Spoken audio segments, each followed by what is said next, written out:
নমস্কার, সংলাপের পক্ষ থেকে আপনাদের সকলকে স্বাগত।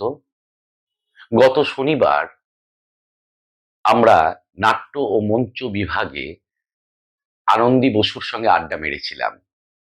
সেই আড্ডাটা বড় হবার জন্য সেটার দুই ভাগে ভাগ করা হয়েছিল। প্রথম পর্ব আপনারা নিশ্চয়ই দেখেছেন। আজ আনন্দী বসুর সঙ্গে আমাদের আড্ডার শেষ পর্ব।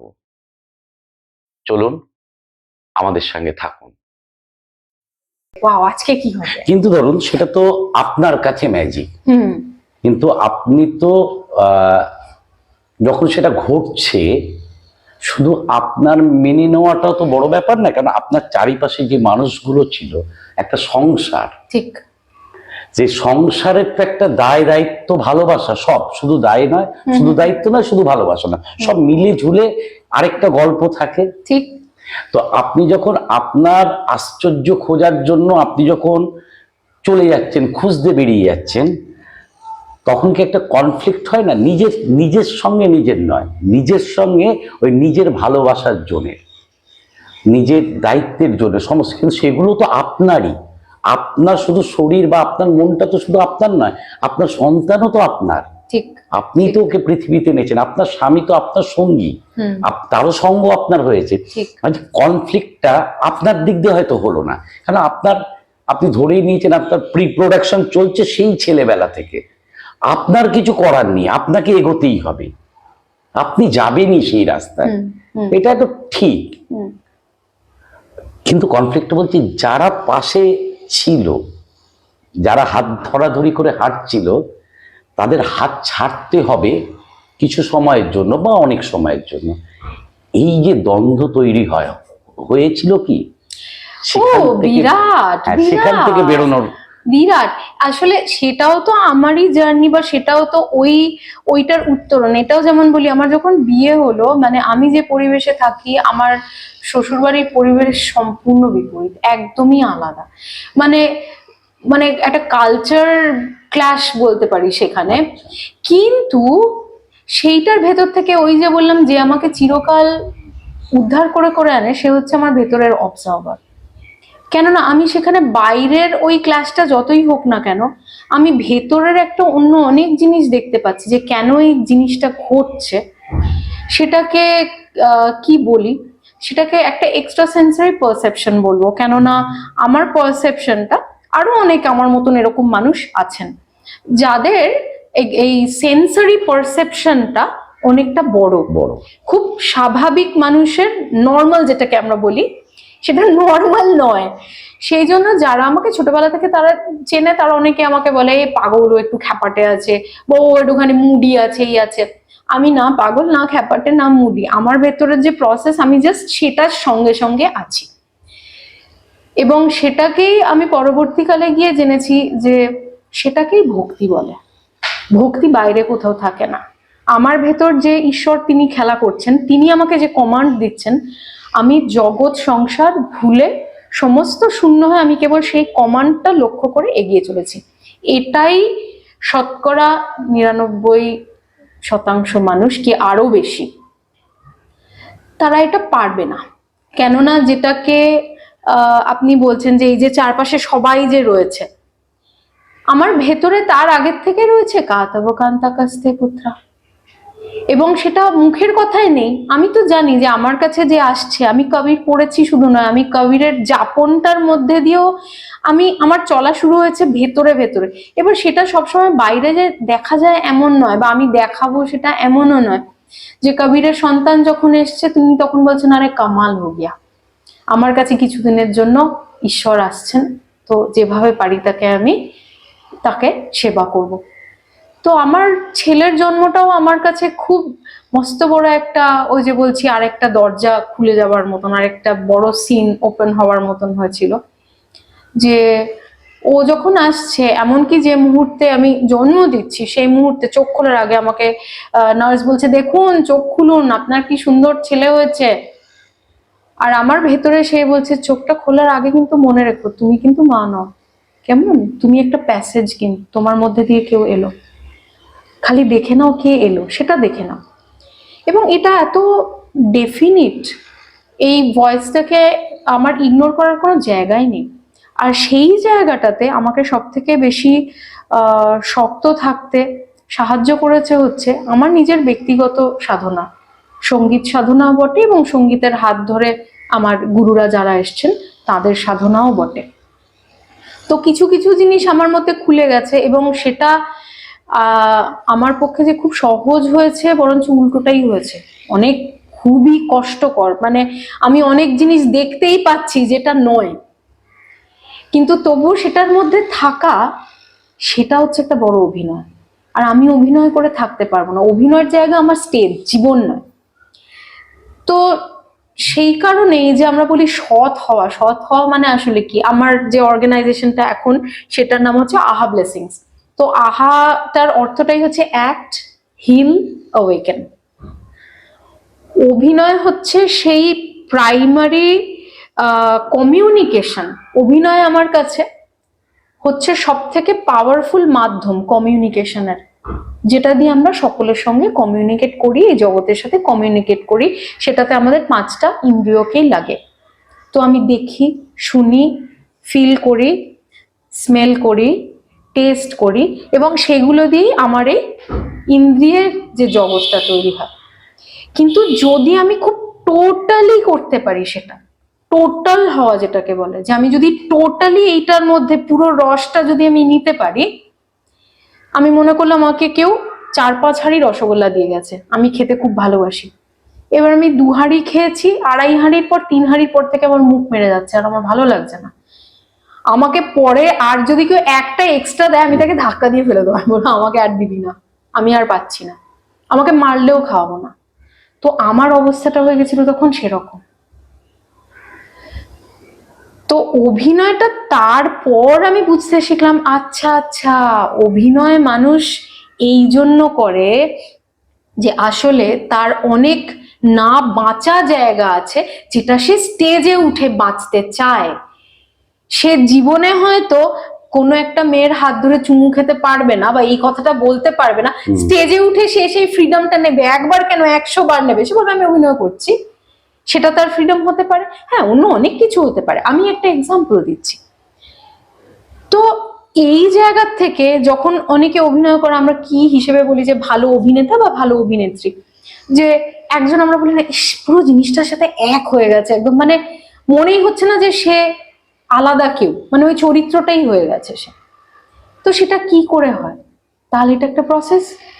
যে মানুষটা তাহলে পুরোটা হয়ে যাচ্ছে, আমি মনে করলাম কেউ একটা খলনায়কের চরিত্র অভিনয় করছে, তাহলে এতটা তার ভেতর থেকে সেই খল, শট, ক্রূরতা তাকে এমন ভাবে বের করে আনতে হবে তার নিজের ভেতর থেকে, সেটা তো বাইরে থেকে আসছে না, তাহলে তাকে সেটা হয়ে উঠতে হবে। এবার আমার কথা হলো, দিনের পর দিন কেউ যদি এইটা চর্চা করতে থাকে, তাহলে সেটা কিন্তু তার সহজ যে অবস্থা সেটাকে কিন্তু ভীষণ ট্যাম্পার করতে শুরু করে। এবং ঠিক এই জায়গার থেকেই আমি অসুস্থ হয়ে পড়ি একটা সময়, যে আমি যে চরিত্রগুলোতে অভিনয় করছিলাম, আমি শুধু অভিনয় যে করছি এমন না, কিন্তু কোথাও আমার জীবন আর আমার চরিত্রগুলোর মধ্যে আর ওই বর্ডার লাইনটা থাকছে না। এইটা হলো একটা ক্রিসেন্ডোতে এসে গেল যখন আমি জানে কলকাতা করছি একটা সময় ধরে, গহরজানের অভিনয় করছি, এবং করতে করতে অদ্ভুত দেখছি যে ওই জীবনটার ছায়া আমার জীবনে পড়তে শুরু করছে। মানে গহরজান দখল করে নিচ্ছে। দখল করে নিচ্ছে না, আমি তো গহরজানকে সিটটা দিচ্ছি। আমি প্রথম শোতে যে গহরজান হিসেবে যখন আমি শুরু করি, আমার মনে আছে আমাদের একজন পরিচিত জন বলেছিলেন যে কি ওর কি বজ্রদিন মাথা খারাপ হয়ে গেল, ওকে দিয়ে গহরজানের চরিত্র অভিনয় করাচ্ছে, ও কি গহরজানের মতন দেখতে না গহরজানের মতন গান গাইতে পারে। বাই চান্স সেই কথাটা আমার কানে আসে আর আমি খুব দুঃখ পেয়েছিলাম। আমি তো জানি আমি সুন্দর দেখতে নয়, ওই রকম তো আমি দেখতে হতেও পারবো না, কিন্তু হয় না, দুঃখ হয়েছে, এখন কি করব। একদম। এবং তখন ওই যে বললাম যে আমার একটা নিজের অদ্ভুত পদ্ধতি ছিল, আমি ওই কথাটা যখন বলতে আরম্ভ করলাম গহরজানের সঙ্গে, আমার নিজের একটা প্রসেস থাকে, একটা স্পেস থাকে, সেখানে আমি আমার চরিত্রের সঙ্গে কথা বলি। তো আমি তখন তাকে বললাম, দেখো আমি তো সত্যি কিছু জানি না, তুমি আমাকে গাইড করো, তুমি আমাকে গাইড করো, আমি কি করবো, আমি কেমন ভাবে গাইবো, আমি কি রেয়াজ করব। অদ্ভুত ভাবে আমার 3rd থেকে 4th শো এর মধ্যে আমার গানের একজন গুরু এলেন এবং আগামী 6 মাস থেকে 1 বছরের মধ্যে আমি মানুষটাই পাল্টে গেলাম। আমাকে দেখতে পাল্টে গেল, আমার হাঁটা চলা পাল্টে গেল, আমার কথা বলা পাল্টে গেল, আমার গান পাল্টে গেল সর্বোপরি। এবং আস্তে আস্তে লোকে আমাকে গাইয়ে হিসেবে দেখতে শুরু করতে আরম্ভ করলো। এবং এত মজার জিনিস, আমার এখনো মনে আছে আমাদের সেই গড়জানের যবে শেষ আমাদের শোটা হয়, যিনি ওই কথা বলেছিলেন, আমি দেখছি সবাই এক এক করে স্টেজ ছেড়ে বেরিয়ে চলে গেছে, সবাইকার কনগ্রাচুলেট করা হয়ে গেছে, এই হয়ে গেছে হয়েছে, উনি দাঁড়িয়েছেন অনেকটা দূরে। আমি মেকআপ রুমের দিকে যাচ্ছি, উনি এসে আমার হাতটা ধরে বললেন যে, আনন্দিত আমার মেয়েকে একটু গান শেখাবে, আমার কলকাতায় তোমার মতন এই গানটা তো আর কেউ গাইতে পারে না। আমি প্রচুর হেসেছিলাম সেদিনকে ব্যাক স্টেজে এসে, যে এইটাকেই মায়া বলে আর এটাকেই লীলা বলে, যে কখন যে একটা নুড়ি পাথর শিব হয়ে যাবে আর কখন শিব একটা নুড়ি পাথর হয়ে যাবে এটা বলা যায় না। আর সেটা যখন কেউ খুব একটা ছোট্ট সার্কেলের মধ্যে চলতে আরম্ভ করে, যে এইটুকুই, যেটাকে আমরা কুপমণ্ডুকতা বলি, যদি সেটাকে কুপমণ্ডুকতা বলি, যে এইটুকুন জায়গাটাই জগৎ নয়, জগৎটা বিরাট বিরাট। তার হয়তো এতটুকু আঁচও যদি এসে আমার কাছে লাগে আমি ধন্য হয়ে যাব, এতটুকু যদি একটা দূর থেকে কিছু একটুও যদি একটা আভাস পাই আমি ধন্য হয়ে যাব। কিন্তু সেই আভাসটুকু পাওয়ার জন্য অনেকটা পথ হাঁটতে হয়। তা আমি সমুদ্রের কাছে তো আমাকে যেতে হবে, তা আমার তো অন্তত এক পা তো নিতে হবে, যে না ভাই, আমাকে তো সেই বিশ্বাস করে নিতে হবে যে না না না না, এইটুকুন পুকুরের বাইরেও একটা কিছু কোথাও একটা আছে। আচ্ছা যাই, দুপা যাই, গিয়ে তো তাহলে বুঝতে পারবো কিছু আছে কি নেই। না হলে না হলো, ফিরে আসার রাস্তা তো আছেই সবসময়, কিন্তু ওই সাহসটা তো করতে হবে কোথাও না কোথাও। আর এইগুলো সব আসলে একসঙ্গে একসঙ্গে চলছিল, প্যারালালি চলছিল। এমন নয় যে একদিনে হয়ে গেছে সবটা, বিভিন্ন লেয়ারে ঘটছিল ঘটনাগুলো। সেটা পারিবারিক দিক থেকে হোক, সব দিক থেকেই হোক, কাজের কর্মক্ষেত্রের দিক থেকেই হোক না কেন, বাইরে থেকে কোনো একটা জিনিসকে দেখলে মনে হয় হঠাৎ করে ঘটে গেল। হঠাৎ হয়নি, কোনোটাই হঠাৎ হয়নি। এবং আমি বুঝতে পারি যে যেটা বলছিলেন আর কি, যে আমার সন্তান ছিল, আমার সঙ্গে যারা ছিল তারা তো আছে, কিন্তু কোথাও তারা যে আভাস পাচ্ছিল না এমন নয়, তারা বুঝতে পারছিল যে কিছু একটা হচ্ছে। আর যতই বুঝতে পারছিল ততই তাদের উল্টো দিকে টানটাও বাড়ছিল, যে না, একে কোনো না কোনো ভাবে এইদিকে টান দিতে হবে। তবে এইখানে আমি বলবো যে প্রত্যেকের তার নিজের জার্নি এবং নিজের ম্যাজিকটাতেই থাকা ভালো, কেননা এখানে আমার কিছু বলা সাজে না। কেননা এখানে যদি আমি কিছু এক্সপ্লেন করতে যাই, সেটা এক্সপ্লেনেশনই হবে, এটা কোথাও গিয়ে পৌঁছবে না। এটা ওই কিছু জিনিস থাকে যে যা আমার সেটা আমার হয়েই থাক। কিন্তু আমি বলবো যে আমি যেহেতু ম্যাজিকে বিশ্বাস করি, আমি মিরাকলে বিশ্বাস করি, এই জন্যেই বিশ্বাস করি কেন মিরাকলও আমাতে বিশ্বাস করে। তো ওটা আমাদের একটা পার্টনারশিপ, অদ্ভুত। এবং ঠিক সেরকমই যখন আমি বেরিয়ে চলে গিয়েছি, একটা সময় এমন হয়েছে যে আমি একটা শ্মশানেই থেকেছি দিনের পর দিন, বছরের পর বছর আমার গুরুর সাথে, এবং সম্পূর্ণ সবকিছুর থেকে বিযুক্ত হয়ে কথাও বলিনি বহু বছর, গান তো দূরের কথা। তারপর আমি আরেকটা প্রসেস দেখতে পেয়েছি, সেটা হচ্ছে এই যে আমাদের জন্ম থেকে আমরা যখন বড় হই, একটা পরিবারের মধ্যে আসি, যে আমাদের একটু একটু করে বড় হওয়ার একটা প্রসেস থাকে, যে কথা বলছি, এই করছি, এগুলো তো খুব ইজিলি ঘটে যায়, সহজভাবে ঘটে যায়, সেটার জন্য তো আমরা বিশেষ কিছু ভাবনা চিন্তা করি না। কিন্তু আসলে এটা যে কত দামি, আসলে এটা যে কত প্রাইসলেস, সেইটা তখন আমি পরিষ্কার দেখতে আরম্ভ করলাম। যে এবার আমি একটু একটু করে আবার একটা ছোট বাচ্চার মতন আমি আবার ফিরে আসবো বলে সবার মধ্যে আমি কথা বলা প্র্যাকটিস করতে আরম্ভ করছি। ইচ্ছা করছে না, ভালোই লাগছে না কথা বলতে, কেননা আমার বডির সঙ্গে আমার একটা অন্য সম্পর্ক হয়ে গেছে। তখন আমি চুপ করে থাকতেই ভালোবাসছি, কিন্তু কিছু জায়গায় আমি জানি আমাকে কথা বলতে হবে, তো আমি কথা বলতে আরম্ভ করছি একটু করে, গান গাইতে আরম্ভ করছি একটু করে। বুঝতে পারছি এখানে কিছু কিছু জায়গা বন্ধ হয়ে গেছে, কিছু নজলস, আওয়াজ বেরোচ্ছে না, ফ্যাস ফ্যাসে একটা আওয়াজ বেরোচ্ছে। তো এই প্রসেসগুলো যখন দেখছি যে আমার ভেতরে কত কিছু ঢোকে, কত কিছু যায়, কত কিছু আসে, এবং তখন ওই যে একটা একটা করে দেখতে পাচ্ছি যে কেন আমাকে ফেরত যেতে হবে, কেন আবার স্টেজে যেতে হবে, আমার জন্য শুধু যেতে হবে না। আগে হলে কি হতো, আরে লোকে কত বললো, কেমন বললো, কি ভাল লাগলো, কেমন অ্যাপ্রিসিয়েট করলো, আমি কত ভালো করতে পারি। আর এখন হচ্ছে সেটা আরো গভীরভাবে, এটা আমার মন্দির এবং আমি যেখানেই দাঁড়াই সেটাই আমার মন্দির, এবং যারাই আছে আমি কিভাবে তার যথার্থ সেবা করতে পারি। কেননা একটা স্টেজ আসলে একটা মন্দির, আর এটা কোনো কথার কথা নয়। কেননা যে শক্তিপুঞ্জ আমার সামনে বসে থাকে ওই অন্ধকার স্পেসটার মধ্যে, তারাই আমাকে হাসায়, কাঁদায়, নাচায়। যতটা আমি তাকে গ্রহণ করতে পারবো ততটাই আমি নিঃশেষ করে নিজেকে দিতে পারবো। এটা একটা বিরাট বড় গিভ অ্যান্ড টেক।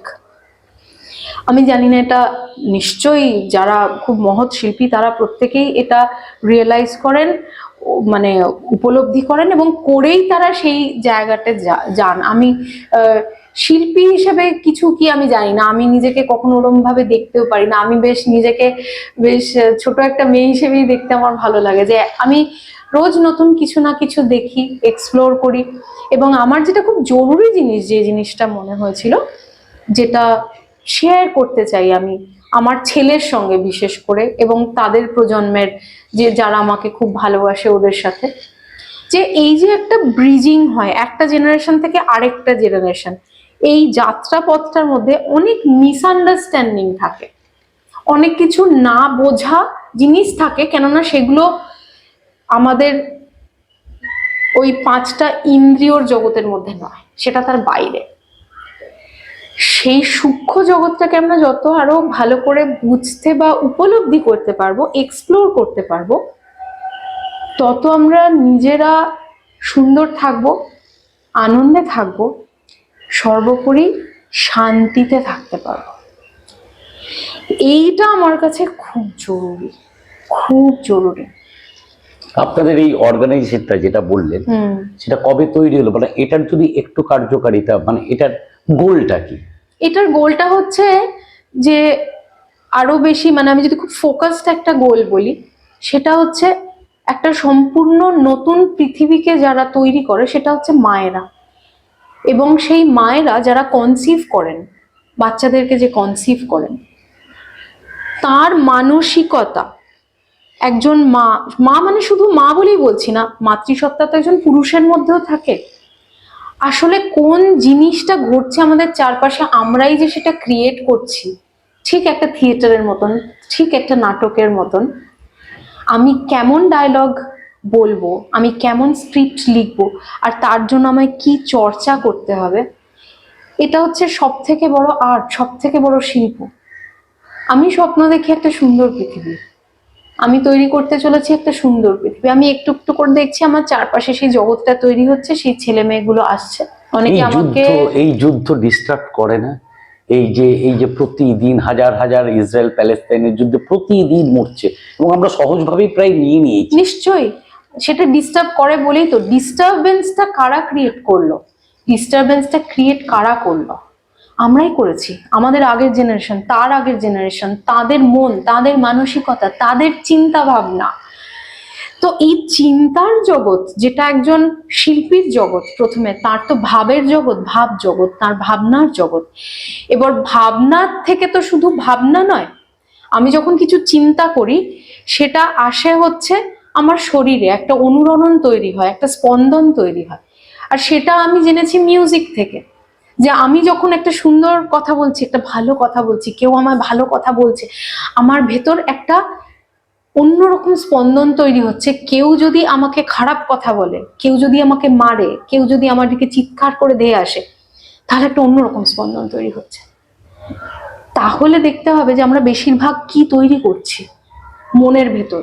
যত কিছু না বেশি ঘটছে, তার থেকেও বেশি আমরা আতঙ্কে আমাদের নিজেদের ভেতরের জগতে ওটা আরো ক্রিয়েট করছি। আর যত ভেতরের জগতে ওটা ক্রিয়েট করছি, ওটা ততই আমাদের সামনে বেশি করে দেখা যায়। এবার সেইটাই হচ্ছে চিরকাল ধরে, যেটা ক্রাইস্ট বলে এসছেন, বুদ্ধ বলে এসছেন, ঠাকুর রামকৃষ্ণ পরমহংসদেব বলে এসছেন, এটা একই জগৎ। তাই বলছে ইয়ৎ পিণ্ডে তৎ ব্রহ্মাণ্ডে। আমি কেমন নাটক আমার দর্শককে দেখাবো, আমার তার রেসপন্সিবিলিটি আছে।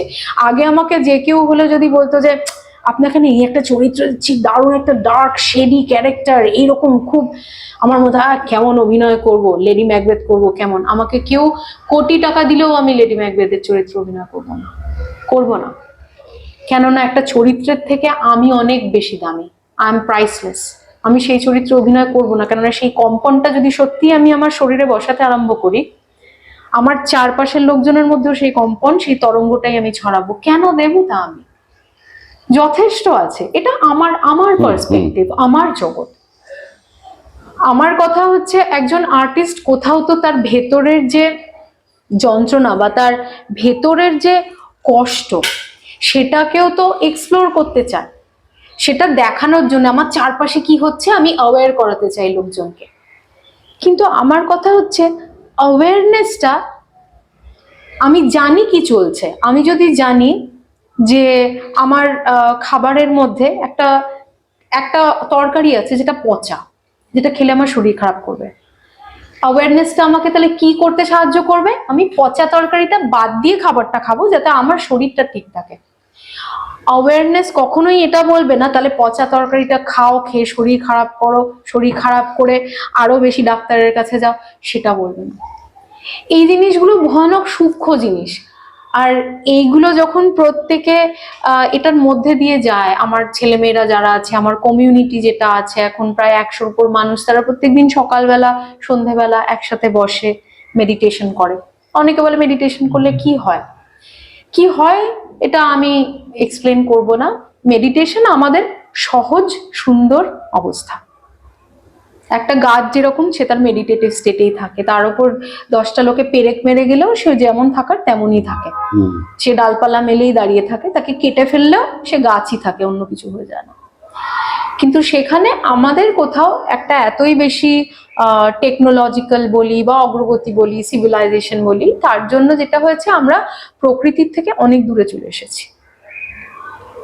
যেটা রক্তকরবিত যে জায়গাটাই ছিল, যে টেকনোলজি বনাম এখন প্রকৃতি। তো আমার কাছে চিরকালই রাজা আর নন্দিনীর ডায়লগটা সবসময় dialogue of the head and the heart. একটা হচ্ছে মাথা বলছে আর একটা হৃদয় বলছে। মজার কথা এইটা যদি আমরা দেখতে পাই যে আমার কোমা অবস্থাতেও একটা মানুষ কিন্তু বেঁচে থাকতে পারে, হার্ট ফেলিয়ার হলে আর কেউ থাকতে পারবে না।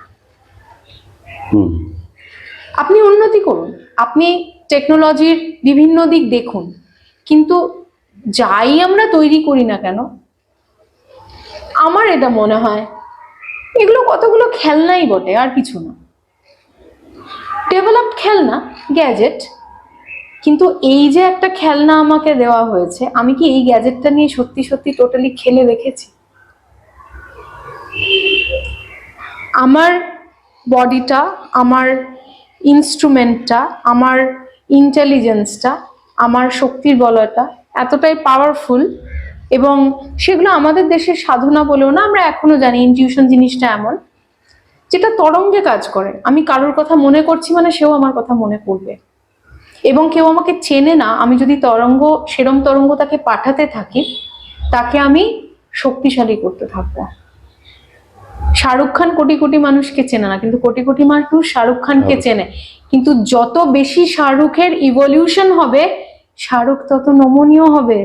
কেননা শাহরুখ দেখতে পাচ্ছে শাহরুখ মানুষের ব্যতীত আর কিছুই নয়। আর শাহরুখ খান নাই। শাহরুখ খান জানে যে আমি কেবল কোটি কোটি মানুষের শক্তির একটা সমষ্টি, তারা আমায় শাহরুখ খান করে তৈরি করেছে। সেই জন্য এক একজন বলে না, ওই রকম একজন বড় মানুষ, সে কি করে একজন সাধারণ লোকের ঘরে চলে গেল। না না না না, এইখানেই হচ্ছে আমাদের বোঝার বা আমাদের পার্সপেক্টিভটা তফাৎ হয়ে যায়। তো ওই কারণে আমার এখন যে কোনো কাজ করার, সেই কাজটার জায়গায় আমার মনে হয় যে আমি কি করতে পারি আমার জীবনেও, মানে সেটা, আর আমার জীবনটা সবসময় অ্যাপ্লিকেশন ওরিয়েন্টেড। সেখানে আমার নিজের ছেলের সঙ্গেও, আমার ছেলে মেয়েদের সঙ্গেও আমার প্রত্যেক দিন একটা বাগবিতণ্ডার জায়গা থাকে, তর্কের জায়গা থাকে। সত্যি আমি কতটা অ্যাপ্লাই করি বা আমি করি না, বা তারা আমায় কিভাবে দেখে বা আমি কিভাবে নিজেকে দেখি বা তাদেরকে কি দেখাতে চাই, সেই বিষয়টা নিয়ে একটা কনস্ট্যান্ট আমাদের কি বলবো, একটা আমাদের প্র্যাকটিস চলতে থাকে, এবং এটা একটা যাপন যাপন তো এটা একটা বিরাট বড়, এটা একটা বৃহত্তর স্টেজ। গতকালই এই স্পেসটার মধ্যে 25টা মতন মানুষ এসেছে, যখন সবাই মনে হচ্ছে গরম কড়াইয়ে ফুটছে, 1 ঘন্টা বাদে কারুর আর নড়তে চড়তে ইচ্ছা করছে না, সবাই বলছে এত শান্ত লাগছে, এত ভালো লাগছে। কি হলো এই 1 ঘন্টার মধ্যে, কি হলো? তো আমার ভেতরেই সেই চাবিকাঠিটা আছে, যেটা অভিনয়কে যদি আমরা আমাদের শিক্ষার একটা খুব বড় অঙ্গ করে নিতে পারি, তাহলে আমরা নিজেদের সঙ্গে নিজেরা জুটতে আরম্ভ করব, যে আসলে আমি যখন এটা করছি তাহলে আমার ভেতরে কি হচ্ছে, ওটা যখন করছি আমার ভেতরে কি হচ্ছে। প্রচুর দেখবেন যে যারা সো কল্ড স্টার্স এখনকার দিনে, তাদের ব্যক্তিগত জীবনগুলো খুব ভালো নয়। এবার সেটা দোষের নয়, কিন্তু তাদের চারপাশে যে শক্তির বলয়টা কাজ করছে, সেটা তাকে অস্থির করারই শক্তি, তাকে স্থির করার শক্তি নয়। এবং সেটা আমি আমার জীবন দিয়ে বুঝেছি যে আচ্ছা এইরকম হয়েছে বলে তাহলে এরকম হয়েছে, কিন্তু আমি যখন সেই সিচুয়েশনে ছিলাম সেটা বোঝার আমার ক্ষমতা নেই, কেননা আমি তো সমুদ্রের মধ্যে থেকে তো আমার জল লোনাই লাগবে। আমি যতক্ষণ না একটা মিষ্টি জলের পুকুরে যাচ্ছি ততক্ষণ আমার মনে হয় পৃথিবীর সব জল নোনা, ওরকম না। কিন্তু সেখানে আমার মনে হয়েছিল যে আচ্ছা এইটুকুও যদি আমি জেনে যেতে পারি, অন্তত একটাও যদি অনেস্ট এরকম মানুষ পাওয়া যায় যে এটা জানতে চায়, যে এটা শিখতে চায়। এবং অভিনেতা অভিনেত্রীদের জন্য মূলত আমি যে কাজটা করি, আমার কমিউনিটির মধ্যে খুবই ভালো ভালো অভিনেতা অভিনেত্রী আছেন, যথেষ্ট তারা এস্টাবলিশড এবং কলকাতার বেশ নামকরা ছেলেমেয়েরা। তাদের ব্যক্তিগত জীবনও ঠিক এরকম, তারা এখানে আসার পর তারা বুঝতে পারছে যে আসলে তাদের জীবনে কি ঘটছে, যে থিয়েটারের স্টেজ একটা আলাদা জায়গা, ব্যক্তিগত জীবন একটা আলাদা জায়গা, কিন্তু পুরোটাই আমি তো সেটার থেকে বিযুক্ত হতে পারছি না।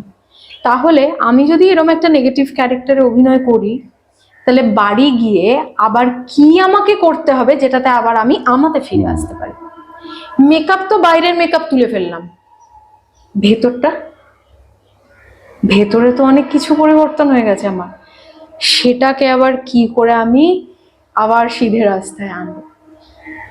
তাহলে এটা কি সাংঘাতিক একটা প্রসেস, বোঝা যাচ্ছে? তাহলে এটা সাধনা। আর যিনি এই জায়গাটা এসে একবার বুঝে গেছেন, তার ওই স্টেজটা শেষ। আমি এখন যদি কখনো কিছু করিও সেটা মজা করে করব, বা আমার খুব ইচ্ছে হলো একটা এরকম কিছু করব যেটা করে আমি খুব আরাম পাবো, এরকম কিছু করব। কিন্তু আমি এমন কিছুই করতে পারবো না যেটা লোকের খুব পছন্দ হবে, বাজারে খুব কাটতি হবে বলে আমি খুব একটা ডার্ক একটা ইভেল একটা জিনিস করব। ইভেল মানে আমি খারাপ অর্থে খারাপ তা বলছি না, যে জিনিসটা আমাকে ড্যামেজ করবে, আমাকে শুধু ড্যামেজ করবে না। আমি কাউকে একটা কিছু দেখালাম, আপনি একটা খুব সহজ কথা বলুন, আপনি একটা কোনো থিয়েটার দেখতে গেলেন, দেখে আপনি যেমন গিয়েছিলেন তার থেকে 10 গুণ ভারাক্রান্ত হয়ে ফিরলেন, আপনি এটা প্রেফার করবেন পয়সা দিয়ে দেখতে, নাকি আপনি যেমন গিয়েছিলেন আপনি বেরিয়ে এসে আপনার মনে হলো আমার পেছনে দুটো ডানা গজিয়ে গেছে, আপনি কোনটা দেখতে প্রেফার করবেন? অবভিয়াসলি যেটাতে আনন্দ পাবো।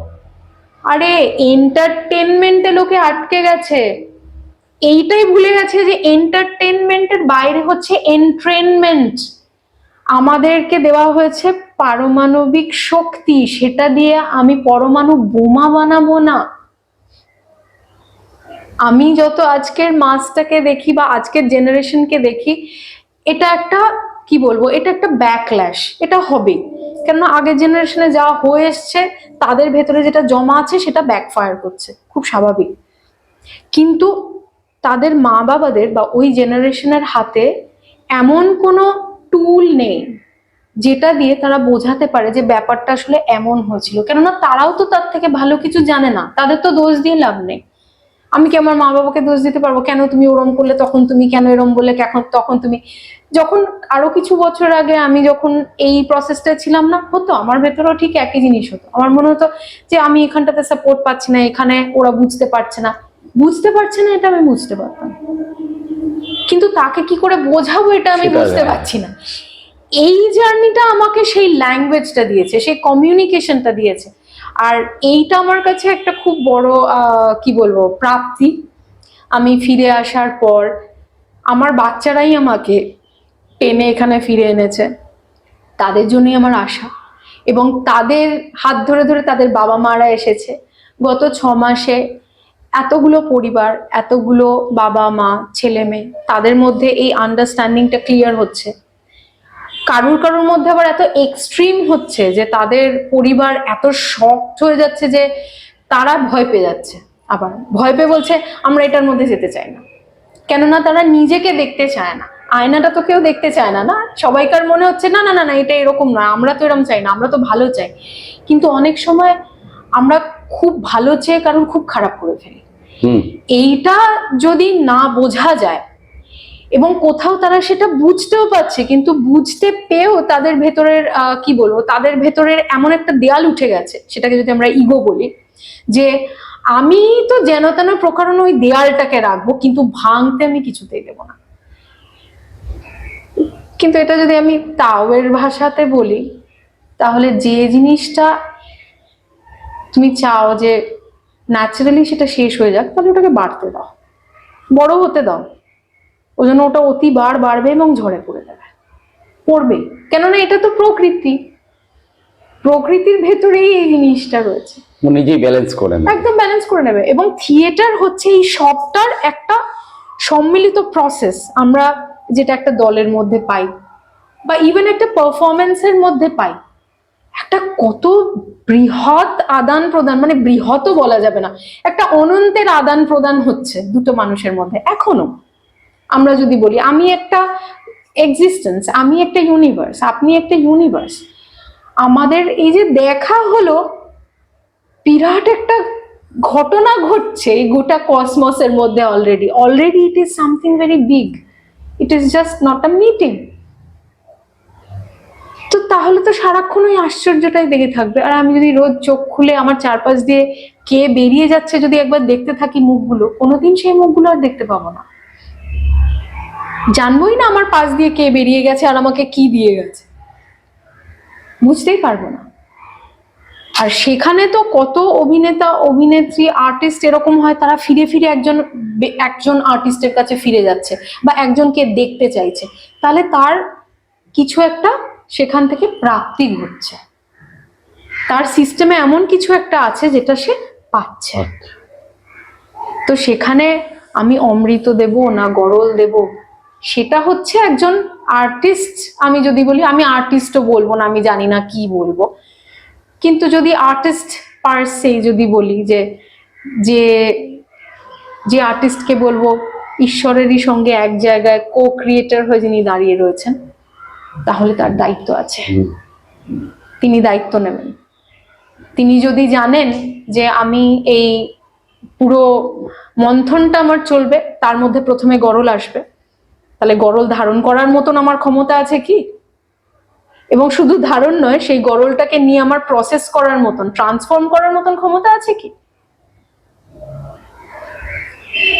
সেটা তো আগে হবে, তারপর অমৃতটা আসবে।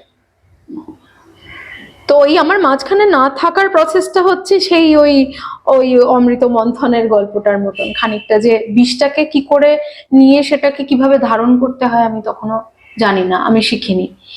সেই জন্য আমরা এই জেনারেশনটাকে যদি বলি যে আমরা বিষটাকে ধারণ করতে শিখছি না, আমরা আরো বেশি, যত বেশি বিষাক্ত হব আমরা তো আরো বেশি সেই পয়জনটাই দেবো।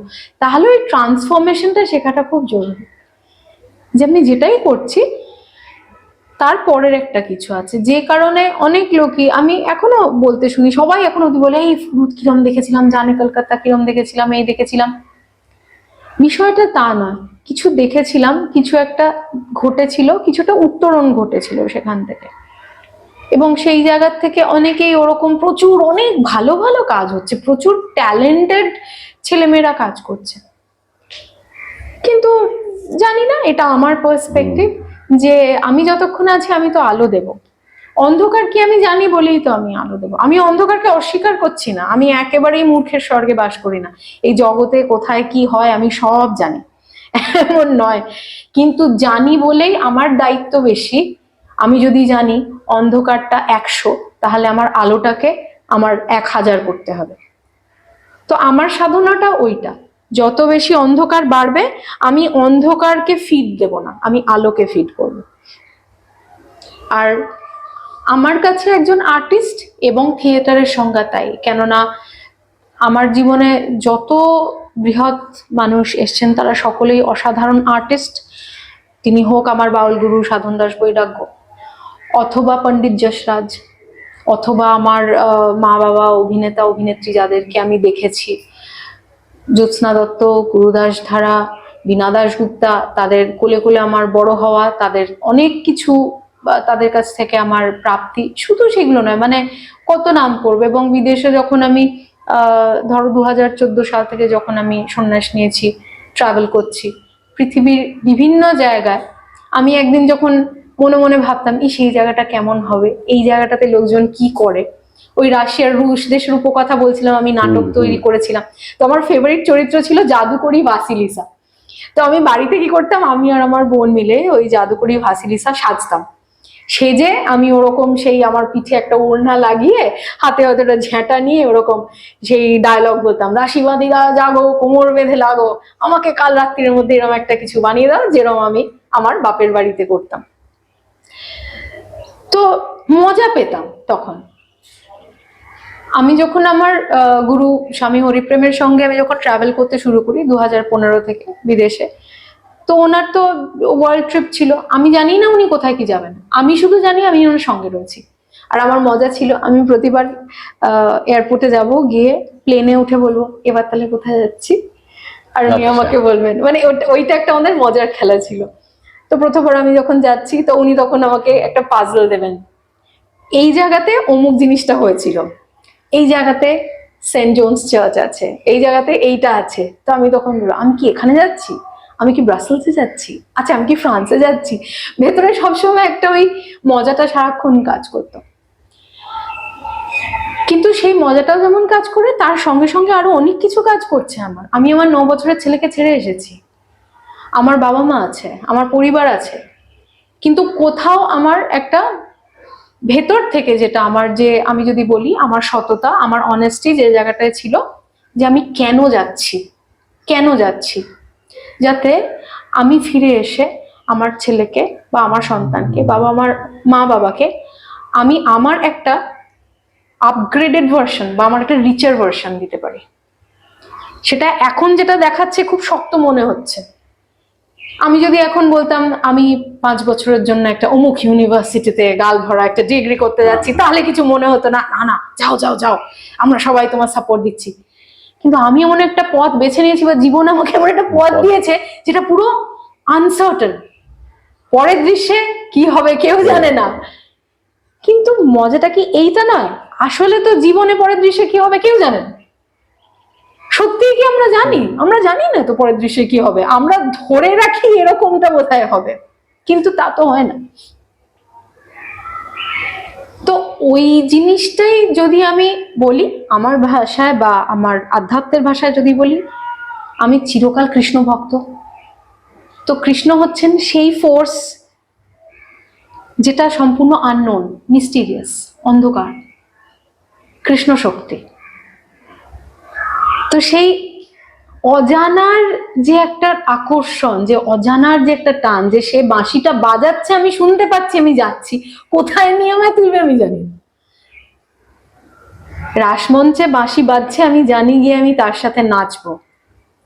কিন্তু আমার গোপীদের যেরকম অবস্থা, কেউ বাচ্চাকে দুধ খাওয়াতে খাওয়াতে ফেলে চলে গেছে, কেউ রান্না করতে করতে চলে গেছে, কেউ স্বামীর সেবা করতে করতে চলে গেছে, লোকে তাদেরকে বলছে এদের কোনো লাজ লজ্জা নেই, কলঙ্কিনী, অমুক তমুক। তাহলে আমার ভাই আর সব চুলো হয়ে গেল, আমাকে ভগবান ডেকেছে, এখন যাব। তো এটা আমার ব্যক্তিগত জীবনের অভিজ্ঞতা, প্রতি মুহূর্তে আমি এমনটাই।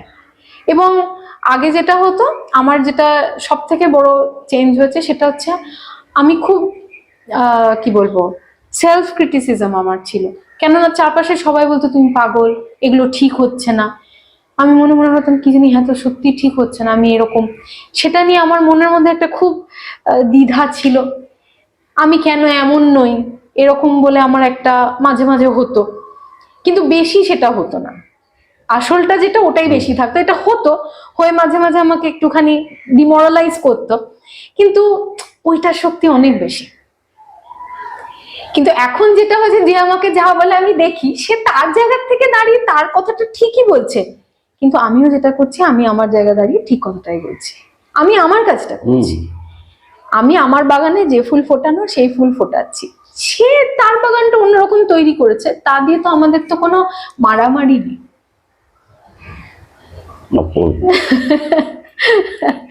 আজকে আমরা নাট্য মঞ্চ বিভাগের আড্ডা মারলাম, আমি জানি না এই মঞ্চটা আপনাদের কাছে কতটা বড় লাগলো। এই মঞ্চ হয়তো অনন্ত মঞ্চের কথা বললেন আনন্দী, আপনাদের কেমন লাগলো আমাদের জানাবেন, আমাদের এই চ্যানেলটা দেখতে থাকবেন। আর আমি শেষ করব আনন্দকে দিয়ে, যদি সম্ভব হয় আপনি একটা গান গেয়ে, কি গান গাইবেন, কোন বিষয়ের গান গানবেন ও আপনার ওপর, একটা গান গেয়ে যদি আজকের এই মূল্যবান অনুষ্ঠানটা শেষ করা যায়। আর সকলকে অনেক ধন্যবাদ সঙ্গে থাকার জন্য আর পাগলের প্রলাপ শোনার জন্য। তবে ওই যে বলবো যে মাঝে মাঝে যেমন চৈতন্য মহাপ্রভুকেও বলা হতো পাগল, পাগল মানে পাগল নয়, সে পাগলের পাড়া, পাগলই বটে কিন্তু প্রেমোন্মাদ বলা চলে, যদি বলা চলে। এখনো অবধি সেই প্রেম একটু একটু একটু একটু উপলব্ধি করতে পারছি, কিন্তু আমাকে এরকমই বলতে হবে, এত এত এত সহস্র সহস্র কোটি কোটি লক্ষ কোটি জীবন পেরিয়ে পেরিয়ে সেই জীবনটাতে এসে যখন দাঁড়িয়েছি, তখন তো আমার যা ভজনা করার আমি তো সেটা করবই। কত লক্ষ জন্ম ঘুরে ঘুরে আমি পেয়েছি সাধের জনম, এবারে ভজবো হরি বংশী ধারে, নিদয় হয় না না না না, ছেড়ে দেব না তোমায় হৃদ মাঝারে রাখবো, ছেড়ে দেব না তোমায় হৃদয়ে রাখবো, ছেড়ে দেব না। ছেড়ে দিলে সোনার গৌর আর পাবো না, আমি ছেড়ে দিলে, আমি ছেড়ে দিলে সোনার গৌর আর তো পাবো না না না না, ছেড়ে দেব না তোমায় হৃদ মাঝারে রাখিব, ছেড়ে দেব না। তো সকলকেই বলি যে এই মানুষ জন্মটা একটা দুর্লভ জন্ম পেয়েছেন, যখন স্টেজ পুরো খোলা আছে, আপনার চরিত্রে ফুল অন খেলে যান, কেননা জীবন একটাই খুব ছোট্ট সময়, একটু মনের মধ্যে কোনো দ্বিধা রাখবেন না, ঠিকঠাক নিজের সঙ্গে নিজের প্রেমটা বজায় রাখুন, আর স্টেজ খোলা আছে, এই মঞ্চ খোলা আছে। অনেক অনেক অনেক ধন্যবাদ। ধন্যবাদ আপনাকে। ধন্যবাদ।